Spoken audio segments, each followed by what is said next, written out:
Welcome to Nature Calls, Conversations from the Hudson Valley. Our team's goal is to present science-based information about gardening and all things nature in New York's Hudson Valley. Hosts Jean and Tim, along with team members Teresa, Linda, and Annie, are master gardener volunteers for New York's Columbia and Greene counties. So if you're interested in gardening or nature, or nuggets of information about what's happening outside your door, settle in. Enjoy the conversation. Whatever the season, we have something to say.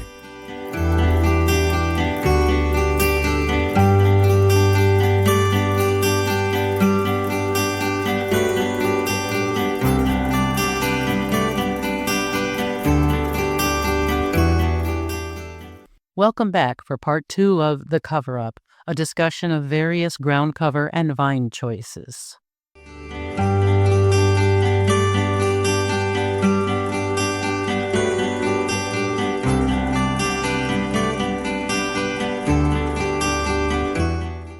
Hi, I'm Jean Thomas. And I'm Tim Kennelty. Welcome to another edition of The Cover-Up, where we talk about our favorite ground covers and vines.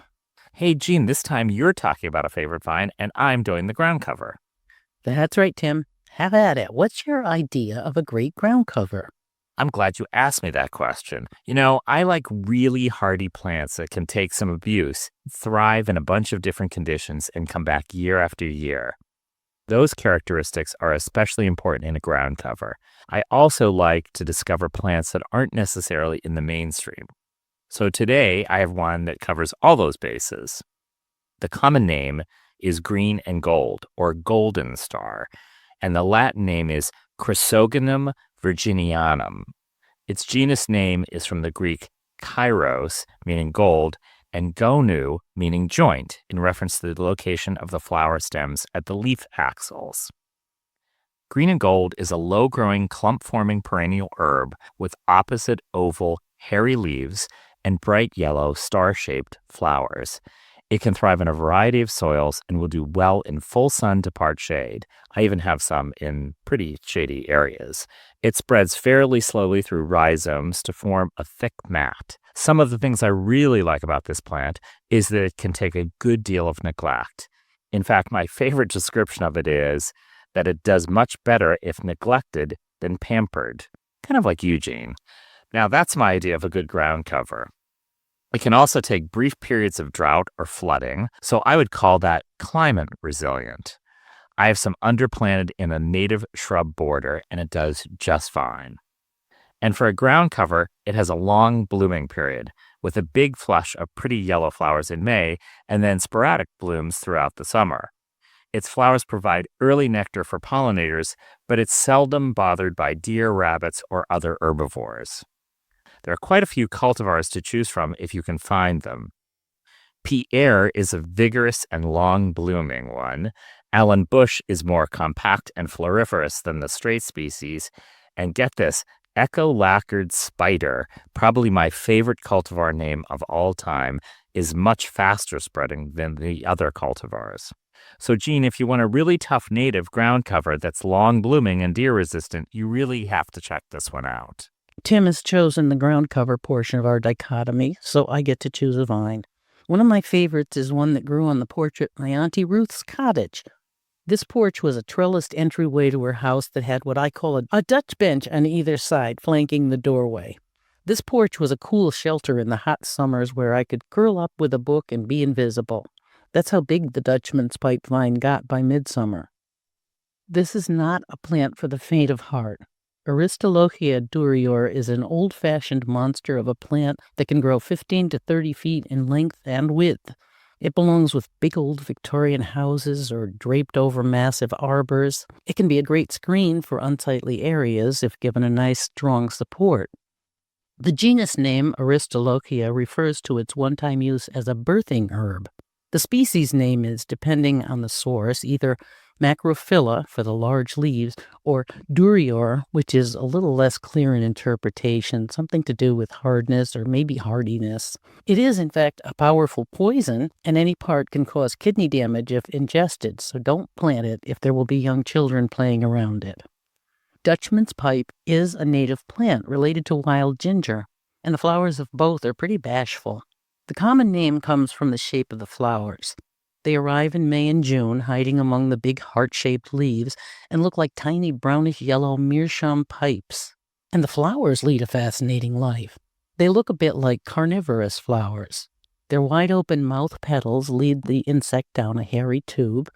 The insect, usually a fly or bee attracted by the funky aroma, is then held prisoner until the flower collapses the stigma and relaxes the hairs. The insect is then free to go on its way. Besides this unusual behavior, the flower also peacefully attracts hummingbirds and is the main host for the pipevine swallowtail butterfly's larva. The caterpillar is black and the butterfly is a gorgeous blue. Apparently, the butterfly is immune to the poison acid the plant carries. The caterpillar and butterfly are both very toxic, similar to the way the monarch butterfly picks up a protective toxin from the milkweed plant. As far as controlling this gorgeous beast of a plant, it's pretty easy to keep in line. It may take a few seasons to get established initially, but then it's reliable for years. Pruning in late winter, right to the ground if needed so that you can paint the porch, does the plant no harm. It can grow up to 8 feet in one season. The leaves grow in a shingled pattern and provide excellent screening. There's a similar pipevine, Aristolochia tomentosa, or woolly pipevine. It's also native, but to the southeast and midwest. Both types are hardy to zone 5. You can grow both from plants, cuttings, or even seed, depending on your skill and patience levels. There are no real insect or disease problems, maybe because of the toxic acid. It's a big solution to big problems, but can be managed for smaller privacy issues. They're also one of the few things that thrive under black walnuts. Oh, bonus, so do hollyhocks and iris. So if you have the space and the need for a big statement, get yourself a Dutchman's pipevine. Some lucky little girl may get to curl up in its shade one summer day. Gene, I actually agree with you on this one again. I planted one just for those pipevine swallowtails, and I'm hoping that they come. They will. I hope so. So that's it for another edition of The Cover Up. Until next time.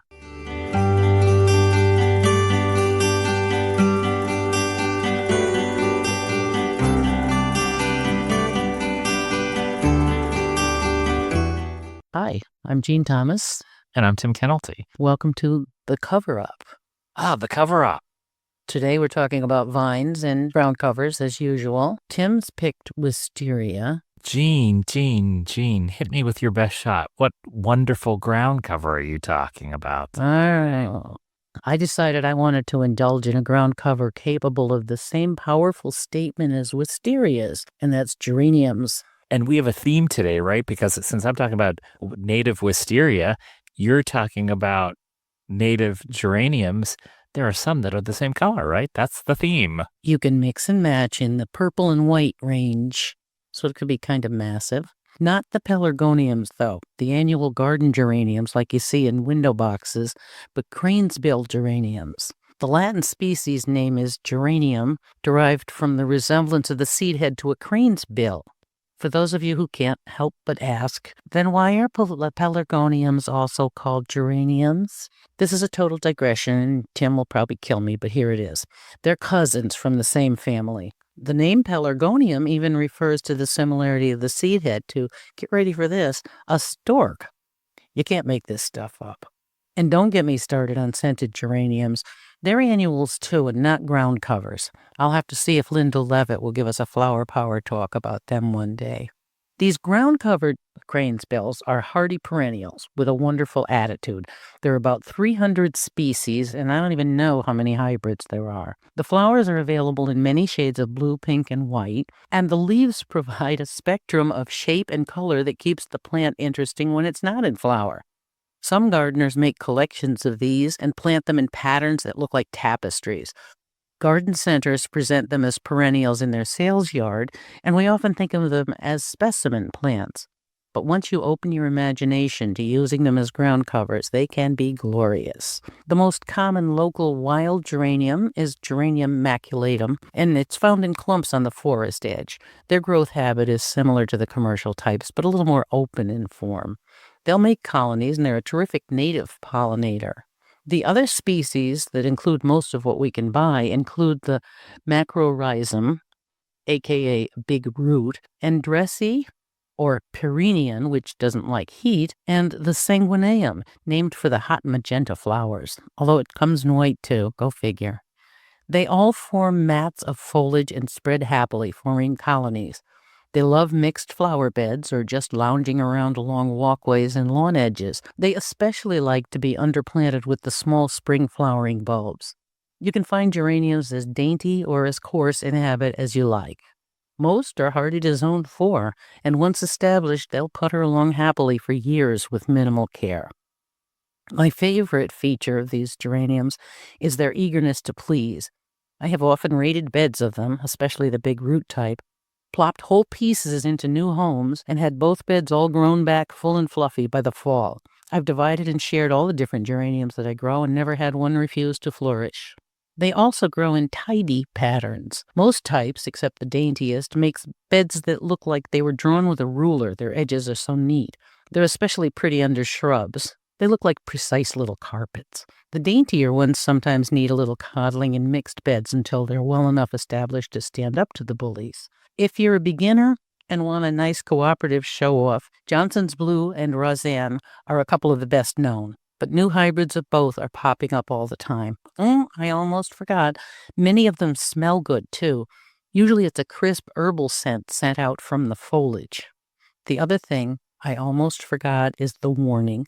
It's very possible that you will become infatuated with these cheerful little workhorses and become the dreaded collector.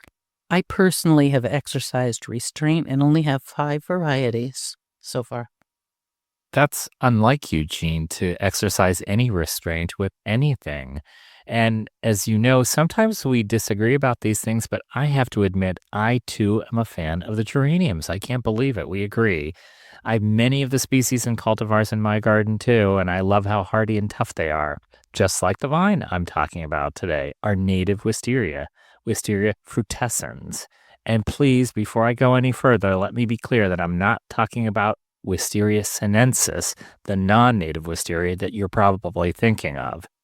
That vine was introduced to the United States in 1916 as an ornamental and was widely planted and cultivated throughout the country, and it's still popular in the nursery trade in spite of its weedy and somewhat destructive habit. I planted a couple vines near my deck many years ago, and I'm still battling them. They're really difficult to eradicate. As they mature, they get so heavy they can pull down structures, like me on the deck. This vine has been reported to be invasive in 19 states, from Massachusetts to Illinois to Texas. So, Gene, I bet you didn't think you were going to get a lecture on invasive species, but sometimes the great plant is the native version of something non-native that's not great. So this is another case where it pays to know not just the common name, but also the Latin name of the plant. And today, the good vine is again Wisteria frutescens, commonly referred to as American wisteria. This is a beautiful vine that can grow anywhere from 15 to 40 feet. It has shiny green leaves and beautiful 6 to 9 inch clusters of drooping lilac or bluish purple flowers that appear in May to June after the plant has leafed out.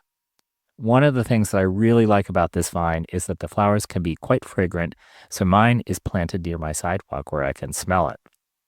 If you're lucky, you may even get a second flush of bloom in late summer. Even though it's not nearly as aggressive or weedy as its non-native cousin, frutescens does need a sturdy structure, like a strong trellis, railing, or fence to support it. It can be pruned in the fall as flowers appear on new wood. After flowering, a long bean-like seed pod appears, but don't worry, unlike sinensis, American wisteria seed is much more difficult to germinate, so you're most likely not going to have new vines popping up all over your yard. This vine likes loamy, moist soil, but can take some drought. To get the most flowers, planted in a really sunny location. American wisteria is also deer-resistant, and it tends to attract both butterflies and hummingbirds. In fact, it's the host plant for a number of different skipper species. This vine has a couple of nice cultivars, like Amethyst Falls, which is said to be more floriferous and flowers at a very young age, and Nivea, which has white flowers. So if you're drawn to the beautiful purple flowers of wisteria, but don't want that monster that can pull down your deck, check out Wisteria frutescens. That's it for this edition of The Cover Up. Until next time.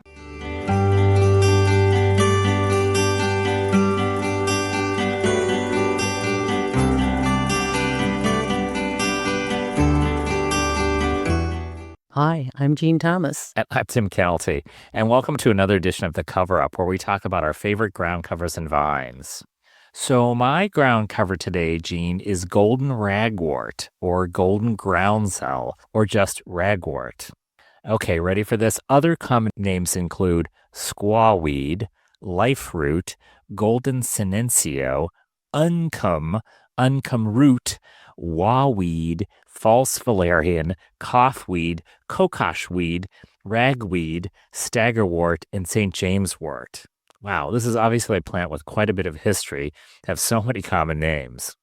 Most notably, Native Americans used this plant for reproductive issues. The plant is named for 20th century Canadian botanist John Packer, and Aurea refers to its bright yellow flowers. So that's enough about history and origin. Why did I just choose this plant as a favorite ground cover? Well, a few years ago, I read an article about dealing with invasive grasses and perennials. Instead of pulling or cutting large areas of invasive weeds, the author was experimenting with planting native species that could outcompete plants like garlic mustard and stoat grass. The plant she thought might be up to the task was golden ragwort. Wow, to me, that's worth a try. Ragwort is a native perennial in the Asteraceae family.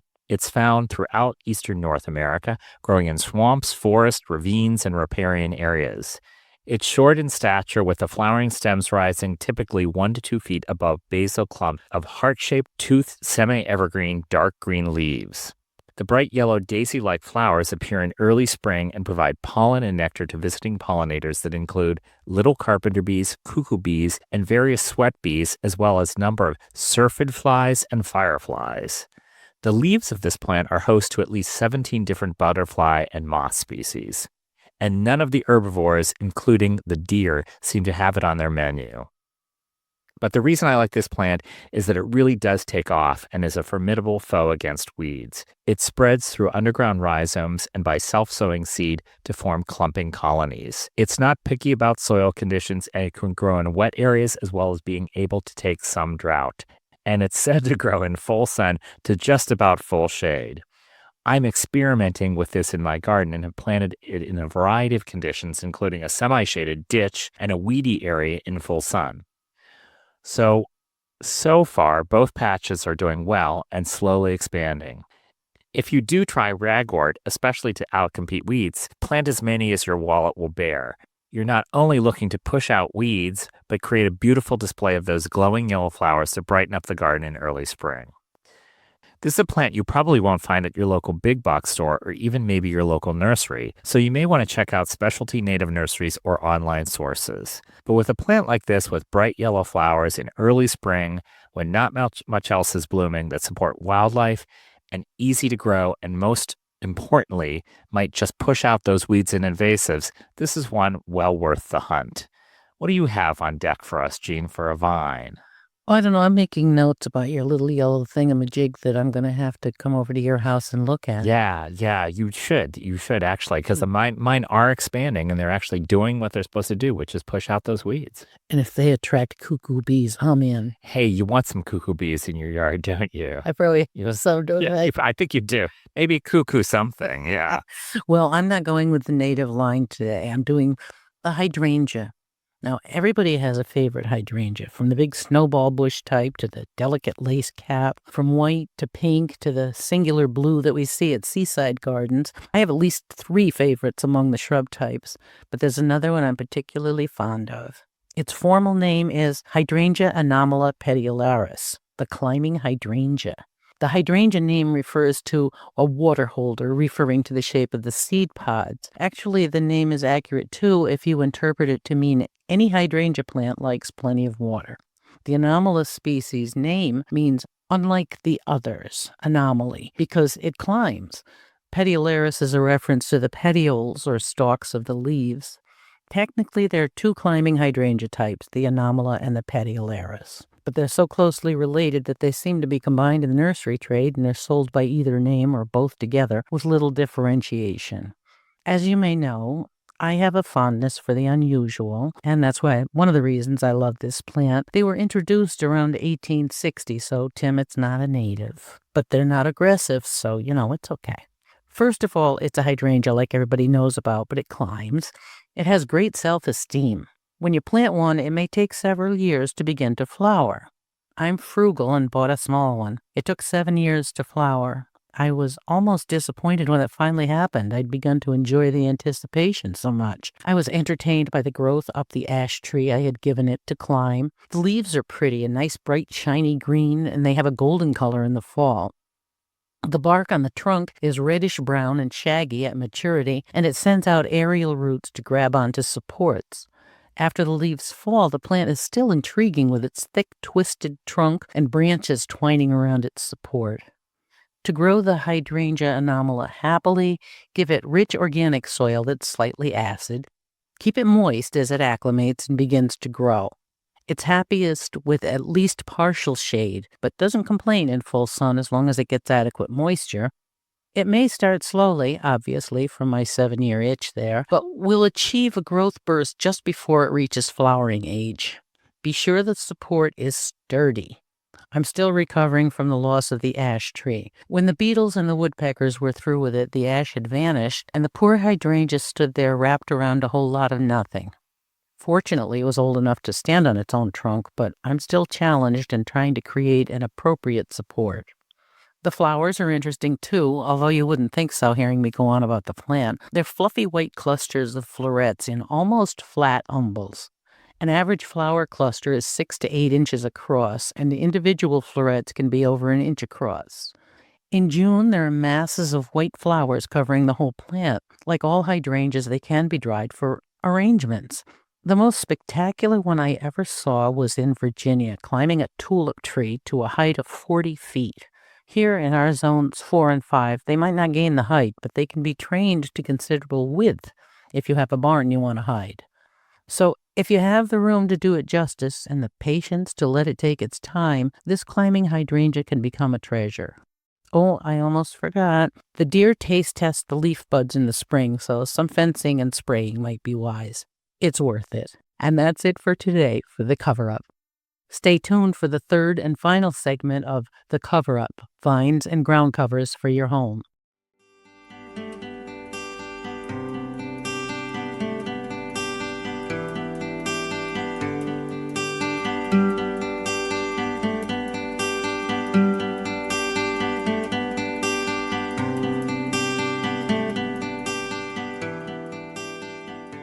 That concludes another episode of Nature Calls, Conversations from the Hudson Valley. We would like to thank Sandra Powers and Devin Connolly from Cornell Cooperative Extension of Columbia and Greene Counties for production support. And a special thank you to our listeners for joining us on this episode of Nature Calls, Conversations from the Hudson Valley. You can find links to any of the topics mentioned in this episode at our website at ccecolumbiagreen.org. Comments and suggestions for future topics may be directed to us at columbiagreenmgb@cornell.edu or on the CCE Master Gardener Volunteers of Columbia and Greene Counties Facebook page. For more information about Cornell Cooperative Extension of Columbia and Greene Counties, visit our website at ccecolumbiagreen.org or visit us in Hudson or in Acre. Cornell Cooperative Extension provides equal programming and employment opportunities